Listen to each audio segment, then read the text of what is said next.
How's it going, Royal Ugly Dudes? Put them in the Iron Maiden. Excellent! Execute them. Lucas! How's it going, dude? Faites-le thé au lait.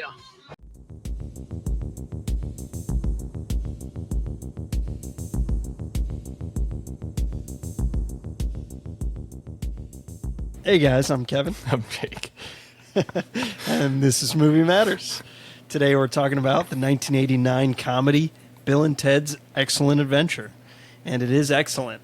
Haven't seen this movie it's probably since 7th grade. We were talking about it before we started recording, but we watched it in our history class. Shout out to Mr. Stadler. I mean, I haven't watched it since then. How about you, Jake? I don't think so. Damn. Yeah. Okay. So it's been a while. Yeah. I mean, fuck. A long time ago. What were your thoughts? Yeah, I mean, like, it's obviously hilarious. But yeah, I mean, it's like one of the dumbest movies ever made, but it's just so funny. So it's great. Yeah. Yeah, I really enjoyed it. I thought it was good. I didn't think it was amazing. And I don't think I've ever seen the sequel, and there was a new one, Legacy sequel, that just came out. Have you seen any of those? No, I haven't. Yeah. I'd be curious to watch those. I know the second one's on Amazon Prime at the moment. So I'd be curious to watch those, see if it's any good. Maybe I'll check one out soon. Yeah, I mean, this movie made a good amount of money. It was a relatively low-ish budget for $8 million, and it made over $40 million at the box office, so pretty good success for 1989. It's very, very Back to the Future-esque. Even the opening shots of the opening scene of the movie of them playing guitar in their garage and then walking out with it smoking, it's very reminiscent of, Marty McFly blowing up the amplifier. Yeah. Same exact scenario. I mean, obviously, Back to the Future is a way better time travel movie, but this one's super fun. Not arguing that it's more fun than Back to the Future by any means, but it's just like fun and doesn't take itself too seriously, and that's what I like about it. Yeah, my wife said the reason she loves this movie is that there's no rules about time travel. None whatsoever. So yeah, it's just like whatever weird stuff is gonna happen, and you're just supposed to roll with it, and it's okay because it's goofy. So yeah. So, excuse me. It's like there's so many like time travel paradoxes and rules that could really affect this movie, but they give zero fucks about that. yeah. I mean, I kind of like that where it's like it doesn't take itself too seriously. Because, I mean, obviously they're pulling all these historical figures from the past, and it's not affecting or altering the past at all. So, again, it's just fun. I like Alex Winter. I like Keanu Reeves. I think they're good together. Alex Winter has said that he gets two types of, like, reviews from teachers, like in remarks. Positive ones from history teachers, and negative ones from English teachers. And that's probably because of all the dudes and excellence used in this movie. They do use some good vocabulary, though, like heinous and triumphant. Yeah. I had it marked down. Let's see. How many times? Of all the characters in the movie, 70 times... Dude has said 70 times. Excellent has said 30 times. That's a lot. That is a lot. For an hour and 30-minute movie, a 90-page script. Yeah. That's it's almost one per page. Well, like, at least for Dude. Pretty crazy. Yeah, pretty close. Yeah. So I had no idea upon watching this movie that it was filmed like all in Arizona. Oh, that's interesting. I had no idea. So for our listeners and viewers that don't know, I live in Arizona right now. I'm in Tempe, kind of near ASU, and this movie was shot all around here. Yeah, and I'll get to some of the like locations that were shot here. If there's any Arizona listeners out there, this is pretty cool. And it's like I had no idea because it's the whole movie's them hyping up San Dimas, California, Yeah. and it's ironically shot in Arizona, which is hilarious, especially because Arizona offers like no tax incentives for movies. I think they're changing that. Hopefully in the next year or two. I hope I'll have to Google that, but like literally Hollywood like production crews drive from LA to New Mexico and drive right through Arizona. And Arizona, for people that don't know, has pretty much every like type of scenery, and it's beautiful. And it's not just desert. A lot of people just think it's just a desert wasteland with cacti everywhere. Which, speaking of, even locals, like natives and people that live here, say cactuses. It's wrong. It bothers me every time. I prefer cactuses. Do you? Yeah. Well, you're wrong, Jake. I am willing to admit that I'm wrong. Good. Yeah, so it's also interesting that this movie, it released in 1989. It was shot in 87, but the film's original financier, De Laurentiis Entertainment Group, who we know, Lorenzo De Laurentiis, he's produced a bunch of like Arnold movies and stuff like that. That company went bankrupt, and the film was being dumped, like on the verge of being dumped onto cable television until Nelson Entertainment Group bought the rights in '88 and then released it in '89. And again, it was pretty smart that they did because again, it made money. Yeah. So, pretty interesting. Also, Keanu Reeves and Alex Winter were really young when they shot this, and usually like, high school like movies that take place in high school, the actors are not anywhere near high school age. Yeah. And they look young, but Keanu Reeves was 22 when they shot this, and Alex Winter was 21, so pretty close to high school age. Close, but like, and they kind of look it in this movie. Yeah. I would argue that. Yeah, definitely passable as high schoolers. Yeah, in certain movies, you're just like, nah. Yeah, like I saw a meme on the internet, or like some thing of like Dexter, the show Dexter. Yeah. There's like he plays Michael C. Hall plays himself as a teenager, and they put like a blonde wig on him. Yeah. And it's just like, yeah, he's a teenager. No. Yeah, no. No, he's not. So yeah, I think it's funny when you see shit like that. That's just, we'll stack that up to movie magic. Yeah, every once in a while in like an 80s or 90s movie, you'll see like quote unquote teenagers. It's like, those are like 40-year-olds. Like, Yeah. So the exterior shots of Bill and Ted's high school are Coronado High School in Scottsdale, Arizona. So that's pretty cool. That's right up the street from me for the most part.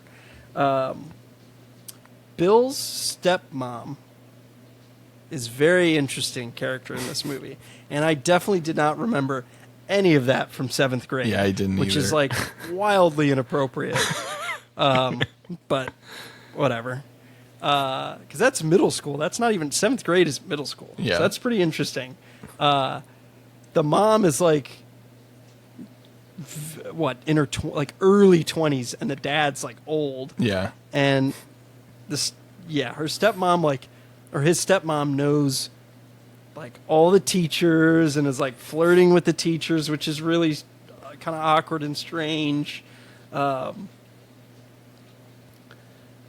Missy is her name, by Amy Stock, if that's how you pronounce her name.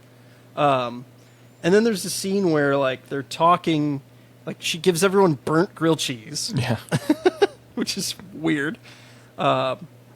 And they're in Bill's room, and they basically like force Bill out of the room to bang in the room. Like, Yeah, and, what? Keanu's like, dude, he's totally going for it in your room. I don't remember any of that Yeah. at all, which is crazy. And I feel like that would. Do you think that would have went over our heads in 7th grade? I don't know. I don't know. I can't remember Probably. if we skipped like part of it or something. I don't know. Yeah, I don't know. It's very interesting to think. Yeah. And what was censored back then. But it's also so interesting to like go back and revisit movies that have these innuendos and this like sexual content that it just goes way over your head when you're younger, and then you watch and you're like, whoa, Yeah. I did Well, not remember that at all. It's not like super explicit with any of it. You know, it's No. like one or two like layers veiled, you know. Yeah. But yeah, like watching it now, you're like, oh yeah, like The things we know now that Yeah. we didn't then. Yeah, that yeah, was I mean, that I was like surprised. subplot is actually like pretty funny. It is. But like I mean, it's like totally just filler, I think, for like some comedic, like gags, but like Yeah. it doesn't feel that way, which is nice. Like it does feel like it's somehow like integral to the story, even though it really isn't. Yeah, it's just for comedic effect. Yeah. And this movie is only PG, and this is when PG-13 was out. Yeah, it's pretty close to PG-13. It probably Yeah. could have snagged I mean, a 13 rating, but I don't think there's any like there's not a ton of bad words if you think about it. no, too. there's like two times where they say shit, maybe. Yeah, I don't even remember them. Yeah. Well, one time is when Napoleon says it and they put it across the screen like 10 times as a subtitle. Oh, yeah. But then there's one time where I think Bill and Ted say it, but Yeah, like that's that's it. right. Yeah, I don't think there's any other swears in the movie. I don't think so either. That I it's could pretty remember. tame. It's Yeah. pretty tame. It's palatable for sure for kids. So we promise that bedroom scene will go over their heads as well. I think I like the school, like the scenes with them in school. I like, and how they're like, they don't know anything about history, and who's Joan of Arc? Noah's wife. His wife. Like, yeah, I like that. And they're like, they go to that Circle K, and they're like, when did the Mongols rule China? To some random like employee there, and she's like, I don't know, I just work here, which is like the ultimate excuse for anyone. Just like, I don't know, I just work here. I just work here. Yeah. What's funny is I Googled that saying. I was like looking to see where the origin of that was, and I don't remember what it said, but like, I don't know. Let me see if I can find it. Because like that's so funny. Yeah, that's like every once in a while you'll get that line in a comedy. Yeah. It always hits Okay. pretty well. Yeah, no one, there's no origin, like, explanation, but that's just such a funny phrase. One of my old coworkers used to say that all the time. He's like, I don't know, I just work here. Such a great excuse. And that Circle K, part of it was filmed in San Dimas, but the actual, like, the convenience store scenes were actually partially filmed at the Circle K. That's like 3 miles that way. Excuse me. It's like literally 3 miles just up the road from me, which is That's funny. crazy. Yeah. So I had no idea that any of this was filmed in Arizona, like I was saying.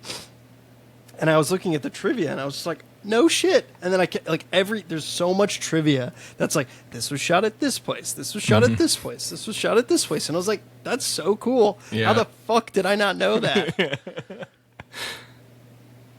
Yeah, there's one movie called Take Me Home Tonight. I don't know if you've ever seen it. Very underrated movie. In my opinion, it's with Topher Grace and Teresa Palmer and Chris Pratt and Anna Faris. Have you seen it? I don't think so. Oh, it came out in like 2018, maybe earlier.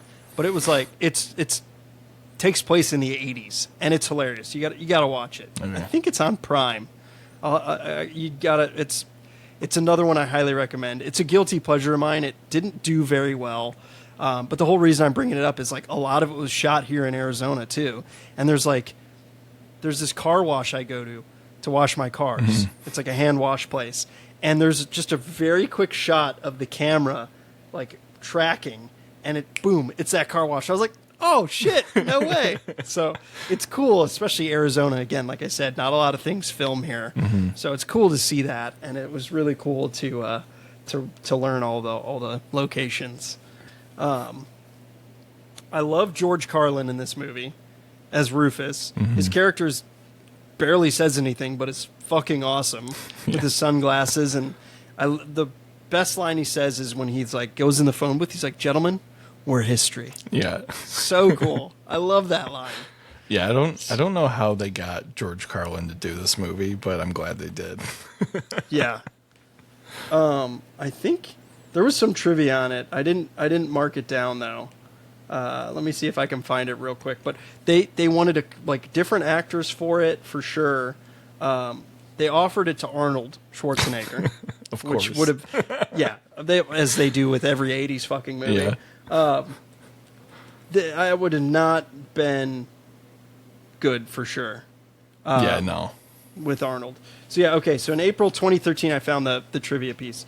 Alex Winter called casting George Carlin a very happy accident. They were going after serious people first, like Sean Connery. What? Why? And someone had the idea way after shooting started of George. The whole movie was like a happy accident. No one ever thought it would see the light of day. So it was just like random and spur of the moment that they got him. That's cool. So pretty cool. This was like probably the height of his career too, which is pretty cool. I don't know too much about George Carlin other than him being a comedian, right? Yeah, I mean, I really don't know too much. One of the funniest stand-up comedians of all time. Yeah. How did he die? Of drug use or something? I think so. I think I should have done some research on this. Early 90s. Oh no, he died in 2008, 71 years old. Oh, was it? Who am I thinking of? Heart failure. Well, don't judge a book by its cover, people. Yeah. Shit, I'm thinking of somebody else then. Oh, I'm thinking of Sam Kinison. He definitely died of drugs. Yeah, there's a lot of comedic people out there that have died of drugs. And that brings me to my next point. Don't smoke crack. Do you know what movie that's from? It's familiar. I can't remember. Waterboy. Oh, yeah. God, I haven't watched that in a long time. I know. That's another movie that we need to watch. All those, I want to rewatch all those Adam Sandler movies, like Happy Gilmore, Billy Madison, Waterboy, Wedding Singer. We watch all those. Happy Gilmore and The Wedding Singer a lot. Really? Yeah. Nice. Yeah, I haven't watched them in a while. I definitely want to rewatch them. And they're making a sequel to Happy Gilmore. Yeah. Speaking of sequels, we mentioned in our last episode of This is Spinal Tap, they are apparently making a sequel. Yep. And they just released a very brief teaser online, so Google it. So I wanted to correct our thinking, or at least my thinking of there. I don't know if there was a sequel or not. It didn't really have a release date, but no, yeah, but yeah, I'm excited. I'm glad they are, because those guys are so funny. So funny. But back to this movie.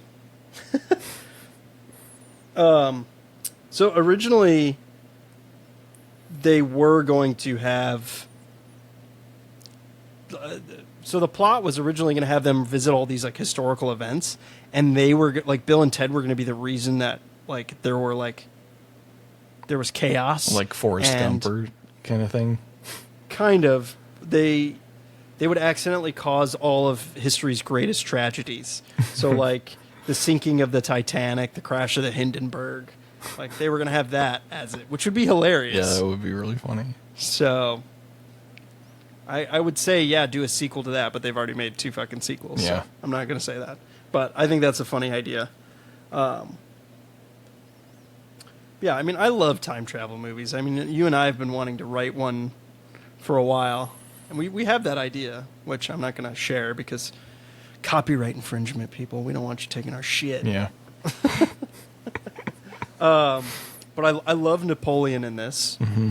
He is hilarious. I like that they go to New Mexico and get Billy the Kid, and they get 2 beers. They're like, 2 beers, please. Like, I love that. Yeah. So which I read this piece of trivia that I was like, oh, no shit. And it ties to our first episode of this month, to Airplane. So the bar fight scene is parallel to the Girl Scouts fight scene in Airplane. Both begin over a poker cheat, which is an extra ace. And they have the same punches and bar stool hit, and end with one being slid across the bar until breaking through the wall or jukebox. Yeah. Pretty crazy. I didn't know that. That's funny. And that is funny. So that's a cool little reference there. And super ironic because these were just randomly picked, these movies. Yeah. That they relate to each other or pay homage to each other. Yeah. Or, in this case, Bill and Ted pays homage to Airplane. Socrates is cool. I like all these characters they get. You know, you got Abe Lincoln, you got the castle they go to, and they, like the 2 princesses, which is funny. There's a scene where they like, Bill thinks Ted's dead, and then he's not, and they hug and call each other fags. I was like, whoa. That was pretty funny. I think it's cool when they're about to get executed, and then it's Socrates and Billy the Kid. You know, Billy the Kid are the executioners, and then they escape. So it's entertaining. It's super fun. Yeah, I mean, it's just like it's so like just wacky and like they just don't give a shit about like making anything make sense. No, it's just all about having fun and like every once in a while you need one of those. Yeah, and it's like it's from the perspective of Bill and Ted, basically, if you think about it. And they're just that's what's going on in their head. It's just having a good time. Partying. Excellent. Yeah, exactly. Exactly. I like when Napoleon's eating ice cream. I think that scene's fucking hilarious, where he like fights over the ice cream.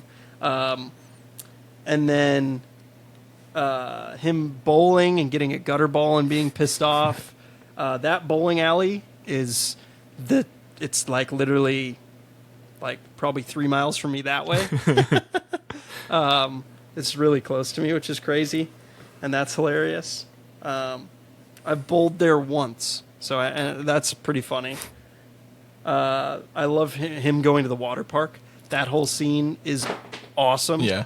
That water park is in Mesa, and it's just that way by like a little bit. It's the Gulfland Sunsplash, which is like right off the highway here, and I've never been there, but I should go there. Yeah. Not necessarily to the water park, but yeah, you can see people going up the stairs to the water slide when you're driving on the highway, which is pretty cool. Yeah, I mean I like when they all go to the mall. That mall has been demolished, but that was here in Phoenix, Metro Center Mall. Yeah, pretty crazy. I love the whole like the cool part with the future like aspect of this, the time travel aspect of this, where they are the ones that actually stole the dad's keys. Mm-hmm. And you don't like they sprinkle that in at the beginning. I love shit like that, where it's just it the beginning ties into the end, and I like that a lot. That makes me enjoy movies more. Well, even the water park tickets are brought up like really early in the movie, and then the water park is mentioned later when that's the one place that a French general would go to in San Dimas. Yeah, exactly. Yep. Yeah, I like little like sprinkling of breadcrumbs for that. And again, it's like it's smart, but it's meant to be fun, and it's like these guys aren't smart, so Right, yeah. it's like their stupidity makes them smart, if that makes sense. You know what I Yeah. mean? It's like like them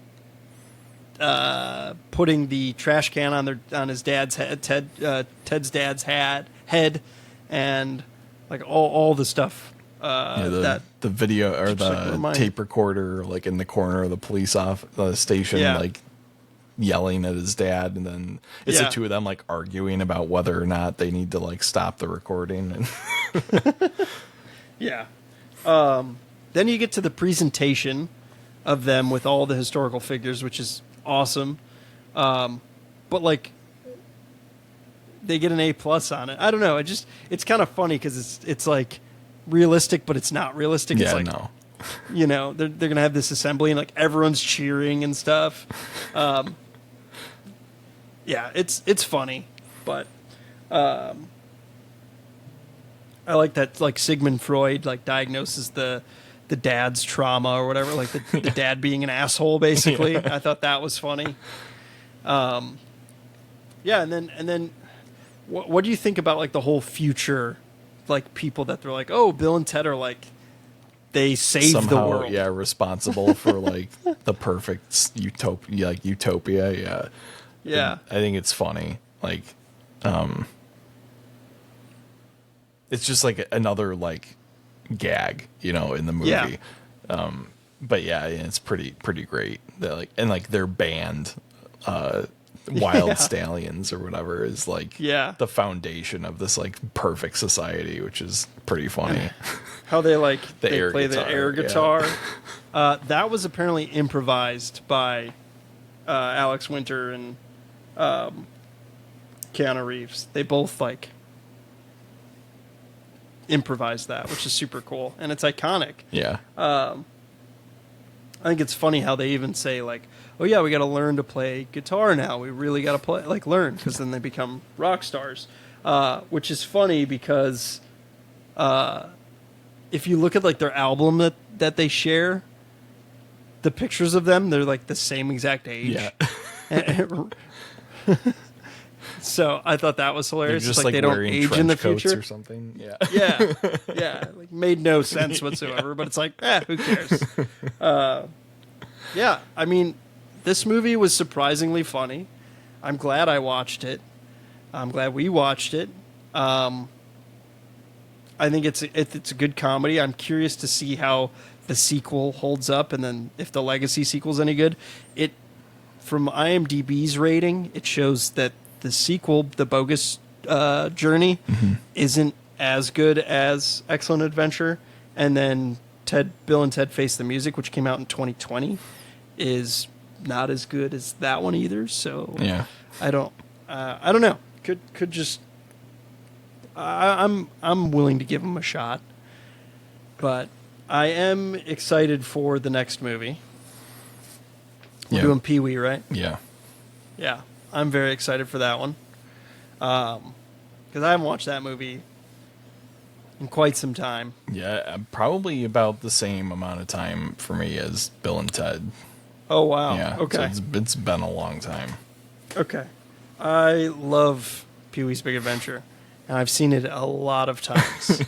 So, but I haven't watched it in a number of years, and I'm very excited to talk about it because, like I said, I know I've been hyping this up, but I got a story that I think is hilarious. So Better be the Yeah. fucking funniest story of all time. now it's hyped up even more. So we'll see. Hopefully it sucks, honestly. So can't wait to disappoint you all next week with my terrible story. So yeah, I hope you guys enjoyed this episode, and we'll catch you next week with the hype, the reveal of Pee-wee. All right, guys. Thanks for listening. All right. See ya.